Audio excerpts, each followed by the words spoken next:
যে তারা আমার সুখ দুঃখের কথা, আমার ছেলে মেয়েদের ভালো থাকার কথা, আমার পড়াশোনার কথা, চাকরি বাকরির কথা, গরিব খেটে খাওয়া মানুষের বেঁচে থাকার, মাথা উঁচু করে থাকার দায়িত্ব নেবে।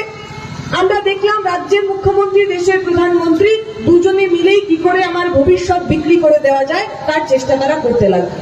গন্ধীরা বলেছেন বলার সময়, একের পর এক কেন্দ্রের সরকার আমার দেশ বিক্রি করে দিচ্ছে, রেল বিক্রি করে দিচ্ছে, ভেল বিক্রি করে দিচ্ছে। রাজ্যের মুখ্যমন্ত্রী আমার স্কুলগুলোকে বন্ধ করে দিচ্ছে, আমার বয়সী ছেলেমেয়েরা যেখানে চাকরি করতো সেই চাকরি করার জায়গাগুলোকে বন্ধ করে দিচ্ছে। আর তারপরে এসে ধর্মের নামে, মন্দিরের নামে, মসজিদের নামে আমাদের লড়িয়ে দেওয়ার চেষ্টা করছে। আমরা দেখছিলাম কিছুদিন আগে যদি মানুষ ফেসবুক খুলতো, মানুষ দেখতে পেত সন্দেশখালির কথা, সন্দেশখালির মায়েদের দেখতে পেত। তারা সন্দেশখালির মায়েরা হাতে বটি নিয়ে, লাঠি নিয়ে রাস্তায় নামছে, সেই ছবি আমরা দেখতে পেলাম। যে মানুষ এখানে একটু ফোন টোন চালান, ফেসবুক চালান, দেখবেন তো এখন যদি ফেসবুক চালান কি দেখবেন? দেখবেন দুটো বিয়ে হচ্ছে। একটা বিয়ে পশ্চিমবঙ্গের বিয়ে, রোগা পাতলা একটা লোক, সে আবার এমএলএ, সে খুব নিচে কুদে বিয়ে করছে। কাঞ্চন মল্লিক উত্তরপাড়ার বিধায়ক, আমার যেখানে বাড়ি তার বাড়ির পাশে। আরেকটা বিয়ের খবর আপনি দেখবেন গুজরাটের জামনগরে হচ্ছে। নরেন্দ্র মোদীর কাছের লোক, আম্বানির ছেলে, ছোট ছেলে, বেশ গবলু গাবলু দেখতে, তার বিয়ে হচ্ছে। তার বিয়েতে বিভিন্ন লোকজন এসে নাচছে, সেই ছবি আমরা দেখতে পাচ্ছি।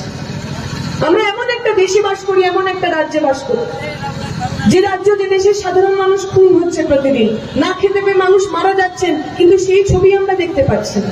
আমাদের মিডিয়া কোটি কোটি টাকার পাহাড়ের উপর যারা বসে আছেন, তারা ওই কাঞ্চন মল্লিকের বিয়ে দেখাবেন আপনাকে, আম্বানির ছেলের বিয়ে দেখাবেন আপনাকে।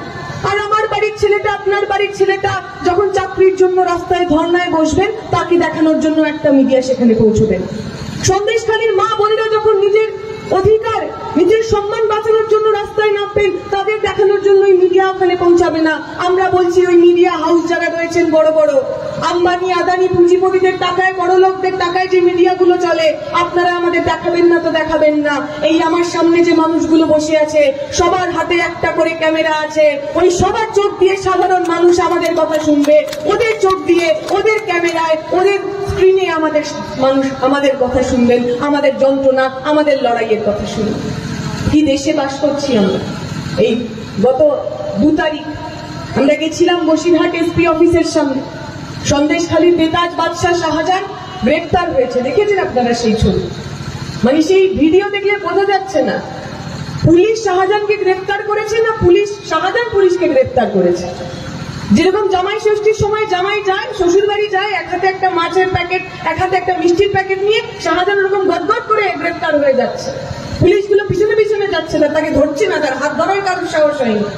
আবার ক্যামেরা দেখলে শাহজাহান হাত দিয়ে কি বলছে যে ক্যামেরা বন্ধ কর। এত গুণের কাজ উনি করেছেন, এত কীর্তি উনি করেছেন, সেই কীর্তির জন্য যেন আর মানুষ দেখতে না পান, তার জন্য বলছে ক্যামেরাগুলো বন্ধ করে দিন। কে শাহজাহান? মমতা ব্যানার্জি, অভিষেক ব্যানার্জি, তৃণমূলরা তৈরি করেছেন এই শাহজাহানদের। কি করতো শাহজাহান? এই আমার আপনার মতো সাধারণ মানুষ, গরিব মানুষ, বাড়িতে একটু ছোট্ট জমি রয়েছে বাড়ির সামনে, সেই জমিতে কষ্ট করে মাথার ঘাম পায়ে ফেলে ফসল ফলান। ওই শাহজাহানরা এসে, শিবু সরকাররা এসে, উত্তম সরকাররা এসে ওই জমি দখল করে নিত, জমিতে নোনা জল ঢুকিয়ে ভেড়ি বানিয়ে ফেলত। কি করতো শাহজাহান, উত্তম সরকাররা? আমার মা বোনেরা এখানে বসে আছেন, রাত্রিবেলা ডাক পড়তো, বাড়ির সুন্দরী বউ, বাড়ির কম বয়সী বউ, গ্রামের কম বয়সী বউ, সে হিন্দু হোক মুসলমান হোক, কাউকে রেয়াত করতো না, রাত্রিবেলা ডাক পড়তো পার্টি অফিসে। মা বোনেরা বলেছেন কি হতো তাদের সাথে, সে কথা আমি আপনাদের সামনে এখানে বলতে পারবো না। যন্ত্রণায় লজ্জায় আমার মাথা হেট হয়ে যায়। এতদিন ধরে এত কিছু হচ্ছে, তৃণমূল জানে না, মমতা ব্যানার্জি জানে না, অভিষেক ব্যানার্জি জানে না? ওই যে মা বোনেরা গণধর্ষিত হলো, অত্যাচারিত হলো প্রতিদিন, তাদের ন্যায় কে দেবে? আমরা যখন গেছি বসিরহাট এসপির কাছে, বলেছি ওই শাহজাহানকে তো ইডি গ্রেপ্তার করেছে, আপনারা কি করবেন? গণধর্ষণের চার্জ ওর উপর লাগাবেন কি লাগাবেন না? খুনের চার্জ ওর উপর লাগাবেন কি লাগাবেন না? এসপি বলছে এসব আমি কিছু বলতে পারবো না, এসব আমার অর্ডার নেই। অর্ডার নেই তো? কালীঘাটের দিদিমণি যখন বুঝতে পেরেছে মা বোনেরা খেপে যাচ্ছে, সাধারণ মানুষ খেপে যাচ্ছে, তখন শাহজাহানকে সাইড করে দিয়েছে। ওই দেখবেন বাচ্চা ছেলেদের আমরা খেলা দেখাই না, তাকে একটা পয়সা দিই, পয়সা দিয়ে আমরা বলি দেখো তো বাবা এই পয়সাটা কোনখানে? সে বলে আমাকে দাও, আমাকে দাও। যখন সে খুব কান্নাকাটি করে, বায়না করে, আমরা বলি তুচ্ছা, ওই যে বাইরে ফেলে দিলাম, বলে নিজের হাতটা পিছনে করে আমরা পয়সাটা লুকিয়ে। বাচ্চা ছেলেটা হবে সত্যি মা হয়তো তুচ্ছা করে দিয়েছে, পয়সাটাকে খুঁজে পাওয়া যাচ্ছে। তারপর যেই আরো বেশি সে কান্নাকাটি করে, মা অমনি পিছন থেকে হাতটা নিয়ে বসে, এই তো পয়সা, এই তো আমার হাতের মধ্যে পয়সা ছিল। শাহজাহানকেও তাই করেছেন ওনারা। শাহজাহানকে এতগুলো বছর ধরে ওখানে অত্যাচার করতে দিয়েছেন। লাখ লাখ টাকা, কোটি কোটি টাকা শাহজাহান ওই সন্দেশখালী থেকে কালীঘাটে পাঠিয়েছেন। তারপর যখন বুঝছেন যে হাওয়া বেগতি, সাধারণ মানুষ রাস্তায় দাঁড়াচ্ছেন, মায়েরা রাস্তায় নেমেছেন বটি নিয়ে, লাঠি নিয়ে, তখন মমতা ব্যানার্জি ওই আবার ম্যাজিক করে গায়েব হয়ে যাওয়া শাহজাহানকে সামনে এনে দিয়েছে। আমরা বলছি ওই একটা শাহজাহান, একটা শিবু সর্দার, একটা উত্তম সর্দারে হবে না। যতদিন না পর্যন্ত কালীঘাটের ডাকাত রানী মমতা ব্যানার্জিকে আমরা জেলে পাঠাচ্ছি, পশ্চিমবঙ্গের বাম ছাত্র যুব লাল ঝান্ডা ধরা মানুষগুলো রাস্তায় থাকবে, দেখবো আপনাদের কতটা। করেছিলেন তো আপনারা। এই মুর্শিদাবাদ জেলার 15 জন মানুষকে এসএফআই, ডিওয়াইএফআই, কৃষক সভা, এগ্রিকালচারাল ইউনিয়ন, ক্ষেত মজুর সভা, মহিলা যারা আন্দোলন করেছিলেন তাদেরকে জেলে পুড়েছিলেন তো। আপনার মনে হয়েছে বামপন্থীদের একটু জেলে পুড়লে, একটু ভয় দেখালে তারা হয়তো ভয় পেয়ে যায়। আপনারা তো জানেন না আমরা রক্তবীজের ঝাড়। আপনারা জানেন না আমাদের যেখানে যেখানে মারবেন, যেখানে যেখানে পুঁতবেন, সেখান থেকেই আমরা লক্ষ্য অজুত ওই লাল পলাশ ফুলের মতো আমরা উঠে দাঁড়াবো, কেউ আমাদের আটকাতে পারবে না। আপনি জেলে পুরুন, আমরা জেল ভেঙে বেরিয়ে আসবো। আপনারা লাঠি মারুন, ওই লাঠি ধরে আমরা আপনাদের সামনে আবার পরের দিন আসবো। বামপন্থীদের মেরে ঠান্ডা করা যায় না। আপনার জেল, আপনার লাঠি, আপনার গুন্ডাদের নিয়ে আসুন, চোখে চোখ রেখে লড়াই হবে, এক পা আমরা পিছিয়ে আসবো। দেখিয়ে দিয়েছেন আপনারা। এই পঞ্চায়েত ভোটের সময় আমি আসার সময় বলছিলাম যে এই রাস্তা দিয়ে তো আমরা মিছিল করেছি। পঞ্চায়েতের ভোটের আগে যখন নির্বাচনী প্রচারে আমরা এসেছিলাম, এই রাস্তা দিয়েই তো মিছিল হয়েছে, মানুষের কাছে আমরা ভোট চেয়েছি। এবং একটা কথাই আমরা মানুষকে বলেছিলাম যে তৃণমূল আপনাকে চোখ রাঙায়, হাত ভেঙে দেবো, পা ভেঙে দেবো, ঘর চালিয়ে দেবো, ধানের গোলা লুট করে নেব, ওই সব কটাকে একটা ভীতু কাপুরুষ। যেদিন ওদের মাথার উপর পুলিশ থাকবে না, দেখবেন আপনার পায়ের কাছে এসে হাত জোড় করে বসে আছে। তাই যখন ভোট লুট করতে আসবেন, ওদের সামনে রুখে দাঁড়াবেন, দেখবেন ওরা পই পই করে পালাবে। এখানে যে মানুষ বসে রয়েছেন, যে কমরেড বসে রয়েছেন, যে সাথী বসে রয়েছেন, এদিকে যে নেতৃত্বরা বসে রয়েছেন, আমার যে মা বোনেরা বসে রয়েছেন, আপনাদের সবাইকে আমি আমার লাল সালাম জানাতে চাই। আপনারা দেখিয়ে দিয়েছেন তৃণমূলকে কি করে হারাতে হয়, আপনারা দেখিয়ে দিয়েছেন চোখে চোখ রেখে কি করে লড়াই করতে হয়। আগামী দিনে এটাই সারা পশ্চিমবঙ্গ জুড়ে, সারা মুর্শিদাবাদ জুড়ে মডেল। ওদেরকে বোঝাতে হবে যে অনেক হয়ে গেছে মার খাওয়া। 11 সালের পর থেকে আমরা মার খেয়েছি। ঘরে মেরেছ, চায়ের দোকানে মেরেছ, কাজ করতে গেছে কোনো মানুষ তার কারখানায় মেরেছ, খেতে মেরেছ, স্কুলে গেছে, কলেজে গেছে, এসএফআই করা ছেলে মেয়ে স্কুল কলেজে মেরেছ। মার খাওয়ার দিন শেষ। ওই 11 থেকে 23 পর্যন্ত অনেক মার আমরা খেয়ে নিয়েছি। এবার পাল্টা দেওয়ার সময় তৈরি থাকো। 2024 সালে আমরা পাল্টা দেব, প্রত্যেক মারের বদলা আমরা নেব। এই কথা আমরা এখান থেকে বলে যেতে চাই। প্রতি নির্বাচনের আগে মমতা ব্যানার্জিরা আপনাকে এসে ওই যে বলছিল কমরেড, সোজা বর্ণা গব্বর আ জায়গা, আমাদের ভোট দিন নয়তো বিজেপি চলে আসবে। প্রতিবার নির্বাচনের আগে এসে জুজু দেখায়, আমাদের ভোটটা দিলে বিজেপি চলে আসবে, আপনাদের এনআরসি হবে, সিএ হবে, ভোট ছাড়া করে দেবে। আমরা বলছি এতদিন পর্যন্ত তো আমরা ছিলাম, বামপন্থীরা ছিল, 34 বছর ধরে আপনারা রেখেছিলেন। সাহস হয়েছিল নাকি কোনো বিজেপি? সাহস হয়েছিল কোনো বিজেপির এসে বলতে আমরা এনআরসি করবো, সিএ করবো? মুসলমান মানুষের বাড়িতে গিয়ে জিজ্ঞেস করবো তোমার প্রমাণ কোথায়, তোমার দাদা পরদাদা এখানে কবর হয়েছিল কিনা প্রমাণ দেখাও। হয়েছিল নাকি? সাহস হয়নি কেন? কারণ আমার রাজ্যের মুখ্যমন্ত্রীর নাম ছিল জ্যোতিবাবু, আমার রাজ্যের মুখ্যমন্ত্রীর নাম ছিল বুদ্ধদেব ভট্টাচার্য, যারা মাইকে দাঁড়িয়ে বলতে পারতেন এটা পশ্চিমবঙ্গ, এখানে দাঙ্গা করতে আসলে মাথা ভেঙে গুড়িয়ে দেওয়া হবে, কোন হিন্দু মুসলমান তৃণমূল সিপিএম দেখা হবে না। তাই পশ্চিমবঙ্গের বুকে সাম্প্রদায়িক রাজনীতি ছিল। পশ্চিমবঙ্গের বুকে আপনার প্রথম এবং প্রাথমিক পরিচয় ছিল আপনি মানুষ হিসাবে কেমন, আপনি চোরেদের পক্ষে না চোরেদের বিরুদ্ধে, আপনি লুটে খান না আপনি খেটে খান। আপনি যদি খেটে খান, আপনি হিন্দু হন, মুসলমান হন, বৌদ্ধ হন, খ্রিস্টান হন, এই লাল ঝান্ডা আপনার সামনে ছিল, আপনাকে মায়ের মতো আগলে রেখেছিল। এই কিছুদিন পর 8 তারিখ শিবরাত্রি হবে। আমার হিন্দু মায়েরা তারা উপোস করবেন, উপোস করে সন্ধ্যেবেলা মহাদেবের মাথায় জল ঢালবেন। 11 তারিখ থেকে রোজা শুরু হবে। মুসলিম পরিবারের ভাই বোনরা তারা রোজা রাখবেন, উপোস করবেন, সারাদিন খাবেন না। তারপরে সন্ধ্যেবেলা ইফতার করে নামাজ করে তারা ওই জল গ্রহণ করবে।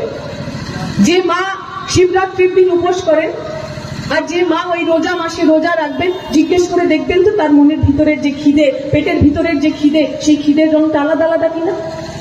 যে মা সারাদিন উপোস করে ওই শিবরাত্রিতে শিবের মাথায় জল ঢালেন, কি চান তিনি শিবের কাছে? বলেন নাকি হে মহাদেব, হর হর মহাদেব, আমাকে এই জল খাওয়ান। বলেন না, তাহলে তার মনের ভিতরের যে খিদে, পেটের ভিতরের যে খিদে, সেই খিদের রংটা আলাদা আলাদা কিনা। যে মা সারাদিন উপোস করে ওই শিবরাত্রিতে শিবের মাথায় জল ঢালেন, কি চান তিনি শিবের কাছে? বলেন নাকি হে মহাদেব, হর হর মহাদেব, আমার দেশটাকে তুমি হিন্দু রাষ্ট্র বানিয়ে দাও, নাকি সারাদিন উপোস করার পর মা যখন ওই শিবের মাথায় জল ঢালেন, মা মনে মনে প্রার্থনা করেন আমার ছেলেটাকে আমার মেয়েটাকে ভালো রেখো বাবা, আমার ছেলেটার মেয়েটার যেন একটা ভালো চাকরি হয়, আমার মেয়েটা যেন সুখে শান্তিতে থাকতে পারে, ওর ওপর যেন কোনো আঁচ না আসে। যে মুসলমান মানুষ ওই সারাদিন রোজা রাখার পর সন্ধ্যেবেলা নামাজ পড়ে ইফতার করার পর নিজের রোজা খোলেন, কি চান আল্লাহর কাছ থেকে? গাজায়ে হিন্দ চান? বলেন নাকি আমার দেশটাকে মুসলিম রাষ্ট্র বানিয়ে দাও? নাকি তিনিও আল্লাহর কাছে ওইটুকুই দোয়া করেন আমার ছেলেটাকে মেয়েটাকে ভালো রেখে, আমার ফসলের দাম যেন আমি পাই, আমার বাড়িতে যেন খিদে না থাকে? তাহলে আপনি হিন্দু হন অথবা মুসলমান, আপনি মন্দিরে যান অথবা মসজিদে যান, আপনি যে ভগবানই বিশ্বাস করুন না কেন, আস্থা করুন না কেন, আপনি তো লোকের ভালো চান। আপনার ধর্ম তো আপনাকে শেখায় না মন্দির ভাঙুন, আপনার ধর্ম তো আপনাকে শেখায়নি মসজিদ ভাঙুন। এই তৃণমূল বিজেপি এসে আজকে আপনাকে নতুন করে ধর্ম শেখাচ্ছে। নরেন্দ্র মোদীরা এসে বলছেন আপনি সচ্চা হিন্দু কিনা তা প্রমাণ করার জন্য মসজিদের সামনে দাঁড়িয়ে আপনাকে জয় শ্রীরাম বলতে হবে। অদ্ভুত ব্যাপার। জয় শ্রীরাম বলার জন্য মন্দির নেই, ঠাকুরের নাম করার জন্য আমার বাড়ি নেই, আমার বাড়িতে মন্দির নেই, আমার ঠাকুর নেই, আমার নারায়ণ নেই, আমার কৃষ্ণ নেই, আমি হঠাৎ করে মসজিদের সামনে দাঁড়িয়ে আমাকে বলতে হবে কেন? আপনারা দেখেছেন ওই অযোধ্যাতে যখন মন্দির হলো, ওই অযোধ্যাতে মন্দির হয়েছে, বড় বড় রাস্তা হয়েছে, সেই বড় রাস্তা করার জন্য 1000-এরও বেশি মানুষের ঘর বাড়ি ভেঙে দেওয়া হয়েছে, কয়েকশো মন্দির মসজিদ ভেঙে গুড়িয়ে দেওয়া হয়েছে। যে বাড়ি ভাঙা হয়েছে তাতে শুধু মুসলমান মানুষ তো ছিলেন না, হিন্দু মানুষও ছিলেন। দেখবেন ইন্টারনেটে ওইসব ভিডিও রয়েছে। এক মা সীমা কাঁদছেন, কেঁদে কেঁদে বলছেন যে আমরা তো রামের উপাসক, আমরা তো রামকে মানি। এই আমার বাড়ি যখন ভেঙে গেল, যে বাড়ি আমি তিল তিল সঞ্চয় করে বানিয়েছিলাম, একটা একটা ইট আমার বুকের পাঁজর থেকে তৈরি করা, যখন আমার বাড়ি ভেঙে গুড়িয়ে দেওয়া হচ্ছে, তখন আমার রাম আমাকে বাঁচাবেন না প্রশ্ন করছে। আসলে রামের নামে, ভগবানের নামে যারা রাজনীতি করছেন তারা রামকেও ভালোবাসেন না, আল্লাহকেও ভালোবাসেন।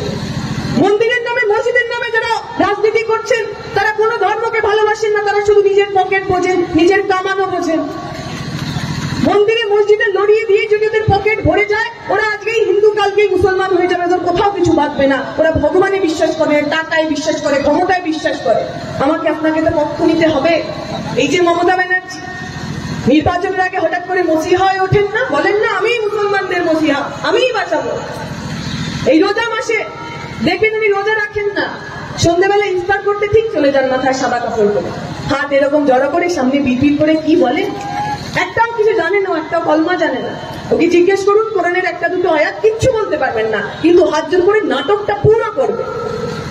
নাটক না করলে ওভাবে হয়তো ভোট পাবেন, ওভাবে পশ্চিমবঙ্গের মুসলিম মানুষ হয়তো এমনই, তাদের সামনে নাটক করলে তারা ভোট দিয়ে দেন। আচ্ছা, এই জ্যোতিবাবু অথবা বুদ্ধদেব ভট্টাচার্য দেখেছেন নাকি কখনো তাদের মাথায় ফেজ টুপি পরে ইফতারির সময় হাত জোর করতে করেননি? দেখেছেন তাদের কখনো কোনো মন্দিরে টিকা লাগিয়ে জয় শ্রীরাম, জয় মহাদেব, জয় দুর্গা, জয় কালী বলতে করেননি? কারণ আমরা বুঝতাম, আমি যখন এই মুখ্যমন্ত্রীর চেয়ারে বসি, আমি ব্যক্তিগতভাবে হিন্দু হই, মুসলমান হই, আমার কিছু দায়িত্ব আছে, আমার কিছু কর্তব্য আছে।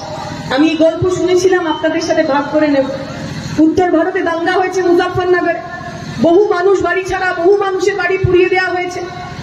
আমাদের পার্টির সেক্রেটারি কমরেড সীতারাম ইয়েচুরি, তিনি গেছেন দাঙ্গা বিধ্বস্ত এলাকায়, একটা বাড়ির সামনে গেছেন, বাড়ি পুরো পুড়ে গেছে, বাড়ির লোকের কোনো হদিশ নেই। বাড়ির সামনে বৃদ্ধ চাচা, সাদা পাকা চুল, তিনি বসে রয়েছেন মন খারাপ করে। সীতারাম ইয়েচুরি সেটাকে বলেছেন যে চাচা আপনি এখানে থাকবেন না, এ আপনার জন্য সুরক্ষিত নয়, আপনার বাড়ির লোকজন লাপাতা হয়ে গেছে, বেপাত্তা হয়ে গেছে, এখানে থাকতে আপনার অসুবিধা হবে, আপনি আমাদের সঙ্গে আসুন, আমরা আপনাকে ভালো রাখবো। সীতাটা জবাব দিয়েছে, যেহেতু আমার বাড়ি ছেড়ে আমি কোথায় যাব? আমার দাদা, পরদাদা, আমার মা, বাবা সবাই তো এখানেই দফন আছে, আমি আমার বাড়ি ছেড়ে কোথাও যাব না, তাতে আমার জান দিতে হলেও আমার কোনো অসুবিধা নেই। কিন্তু বাবা, তুমি যদি আমায় কোথাও নিয়ে যেতে চাও, তাহলে আমাকে জ্যোতিবাবু का बंगाल में ले चलना, मैंने सुना है वहाँ पे बहुत शांति है, वहाँ पे धर्म के नाम पे, मजहब के नाम पे दंगा नहीं होता। এইটাই তো ছিল পশ্চিমবঙ্গ। একটা উত্তরপ্রদেশের মানুষ বাংলার দিকে তাকিয়ে বলতেন জ্যোতিবাবুর বাংলা মানে শান্তির বাংলা, হিন্দু মানুষ, মুসলমান মানুষ, যে ধর্মের মানুষ অন্য কেন তিনি শান্তিতে থাকতে পারে। আর আজকে পশ্চিমবঙ্গের বুকে আমরা ধর্ম নিয়ে রাজনীতি করছি, হিন্দুদের রাজনীতি, মুসলমানের রাজনীতি, মন্দিরের রাজনীতি, মসজিদের রাজনীতি। আমরা বলছি মানুষ মন্দিরে যাবেন না, মসজিদে যাবেন, সেটা তার ব্যক্তিগত ব্যাপার। আমার প্রাণ চাইলে আমি যাব মন্দিরে, আমার প্রাণ চাইলে আমি যাব মসজিদে। সরকারের তো সেখানে নাক গলানোর কোনো দরকার নেই, রাজনৈতিক দলের তো সেখানে নাক গলানোর কোনো দরকার নেই। পশ্চিমবঙ্গের বুকে এত বছর ধরে দুর্গাপুজো হয়, দুর্গাপুজো করার জন্য বিজেপির দরকার পড়েছিল? বিজেপি আসার আগে দুর্গাপুজো হতো না? আপনার পাড়ায় যে মসজিদগুলো আছে সেই মসজিদগুলো তৈরি করার জন্য তৃণমূলের দরকার পড়েছিল? তৃণমূল আসার আগে আপনি মসজিদে যেতে পারতেন না? তাহলে হঠাৎ করে আপনার ধর্মকর্ম করার জন্য রাজনৈতিক দলের দরকার হবে কেন? আসলে রাজনৈতিক দলের দরকার নেই, আমাদের দরকার। এই রাজনৈতিক দলগুলোর পকেট ভরার জন্য আমাদের দরকার, আমাদের ভোটের দরকার। তাই আমাদের প্রতিদিন মিথ্যে কথা বলা, প্রতিদিন আমাদের গুলিয়ে দেয়। আমরা বামপন্থীরা বলছি, আমরা মন্দির মসজিদের রাজনীতি চাই না। আগামী লোকসভা নির্বাচনে আমরা জানতে চাই, আমি যদি ছাত্র হই, যুব হই, আমার সরকার আমার জন্য কি করবে, আমার শিক্ষার জন্য কি করবে, আমার চাকরির জন্য কি করবে। আমি যদি কৃষক মানুষ হই, আমি জিজ্ঞেস করব আমার ফসলের দাম, আমার কীটনাশকের দাম, সেই দাম নিয়ে আমার দেশের সরকার কি করবে। আমি যদি মহিলা হই, আমি জিজ্ঞেস করব আমার অবস্থা ওই বিলকিস বানোর মতো হবে। কে ছিল বিলকিস বানো? গুজরাটের মেয়ে বিলকিস বানো। গুজরাটে 2002 সালে দাঙ্গা হয়েছে, গণধর্ষণ করেছে মেয়েটিকে। ওর বাড়ির সামনে, ওর চোখের সামনে বাড়ির 11 জন মানুষকে খুন করেছিল, 11 জন। ছোট্ট কোলের বাচ্চাটাকে পর্যন্ত রেয়াত করেনি। যখন যারা ওই অপরাধ করলো, গণধর্ষণ করলো, তাদের জেলে ঢোকানো হয়েছিল। কিছুদিন পর আমরা দেখলাম, 11 বছর পর সেই সবাইকে ছেড়ে দেওয়া হলো। বলা হলো এরা খুব ভালো কাজ করেছেন, খুব ভালো মনের মানুষ, গণধর্ষণ করেছেন ঠিকই কিন্তু ভালো মানুষ, তাই এদের ছেড়ে দেওয়া হলো। ভেবে দেখুন তো, একটি মহিলা, একটি মানুষ, যে মানুষ নিজের চোখের সামনে 6টা মানুষকে মরে যেতে দেখলেন, খুন হয়ে যেতে দেখলেন, যে মানুষটা তার শরীরের ওপর ওই পশুগুলোর অত্যাচার সহ্য করলেন। আজকের কেন্দ্রের সরকার, বিজেপি সরকার বলছে তারা ব্রাহ্মণ মানুষ বলে তার নাকি কোনো অপরাধ নেই। চাইবো আমরা এমন একটা সরকার আমার দেশে আসুক। আমরা জিজ্ঞেস করবো না মনীষা বাল্মীকির কথা, শুধুমাত্র দলিত শিডিউল কাস্ট হওয়ার অপরাধে, এসসি হওয়ার অপরাধে যে মেয়েটিকে খুন করলো, গণধর্ষণ করে ওই বিজেপির লোকজনেরা, জিজ্ঞেস করবো না আমরা তাদের কথা? জিজ্ঞেস করবো না আমরা এই পশ্চিমবঙ্গের বুকে যে মেয়েগুলো ওই তৃণমূলের হাতে নির্যাতিত হলো, ধর্ষিত হলো, যে মেয়েগুলো তার বিচার পেল না, আমরা জিজ্ঞেস করবো না? আমরা বলছি পশ্চিমবঙ্গের বুকে যদি রাজনীতি হয়, সেই রাজনীতি আমাদের অধিকার নিয়ে হবে। ভারতের বুকে যখন নির্বাচন হবে, সেই নির্বাচন আমাদের অধিকার নিয়ে হবে। সেই নির্বাচনে আমরা মন্দির মসজিদ, হিন্দু মুসলমান আর শুনতে চাই না। আপনাদের পক্ষ নিতে হবে, কাদের সঙ্গে আপনারা থাকবেন, আপনাদের পক্ষ নিতে হবে।